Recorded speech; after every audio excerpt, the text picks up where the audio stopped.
At the close of the 19th century, Pope Pius IX convened the pastors of the Universal Catholic Church in an historic council meant to address the growing problems of rationalism, liberalism, and materialism. The First Vatican Council would meet between 1869 and 1870. It would take place at a time in the history of the world when the mystery of God seemed to many members of modern society to be an unnecessary hypothesis. And so, among other documents that make up the heritage of that council, the Council Fathers would issue the dogmatic constitution on the Catholic faith, entitled in Latin De Filius, which would assert the human intellect's ability to come to a firm knowledge about the existence of God and the created order of the universe. And it would assert the human intellect's radical incompleteness apart from God. Ironically, the history of the 20th century would reveal the ongoing need of humanity for God, and most poignantly, its need for God's everlasting kindness and merciful love in Jesus Christ. And so only a little more than a century after the conclusion of the First Vatican Council, John Paul II would recapitulate its work in De Filius in an important encyclical letter on the relationship between faith and reason, entitled in Latin Fides et Ratio.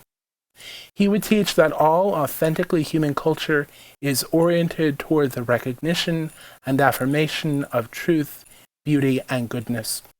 And he would affirm that the human intellect is ordered toward knowledge of absolute and universal truth. That encyclical letter would be the second to last of his papacy.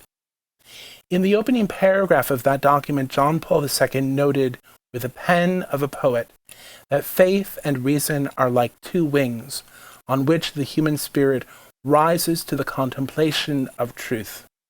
And God has placed in the human heart a desire to know the truth, in a word, to know himself, so that by knowing and loving God, men and women may also come to the fullness of truth about themselves.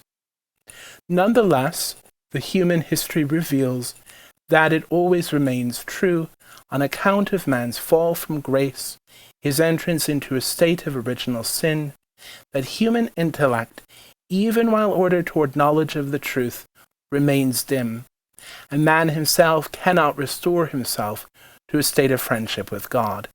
Thus he needs a Savior, and membership in the Church is his path back to the bosom of the Father. For this reason, Jesus Christ came into this world as the mission of the Father to invite fallen mankind back to communion with the divine persons in the Trinity. To the Church has been entrusted the path back to friendship with God through the salvific work of Jesus Christ's passion, death, and resurrection. Pope Paul VI summarized these points in a stunning passage in his post-synodal apostolic exhortation on the proclamation or announcement of the gospel in the modern world, entitled in Latin Evangelii Nuntiandi. There, in paragraph 19, he stated that the Church is the depositary of the good news to be proclaimed, the promises of the new alliance in Jesus Christ, the teaching of the Lord and the apostles, the word of life, the sources of grace and of God's loving kindness, the path of salvation. All these things have been entrusted to her. It is the content of the gospel, and therefore of evangelization, that she preserves as a precious living heritage, not in order to keep it hidden, but to communicate it. And indeed she communicates it both in faith and through the language of human reason. Thus the Church is intensely interested in the human person, his course through this valley of tears, and the encounter between culture and the gospel. And today, more than a century after that First Vatican Council, the Church stands as a bright beacon, announcing the goodness of the human intellect and its capacity to know the truth. As Pope St. John Paul II remarked in his final World Youth Day, held in Toronto, Ontario, Canada, "We are not the sum of our weaknesses and failures. We are the sum of the Father's love for us and our real capacity to become the image of his Son, Jesus."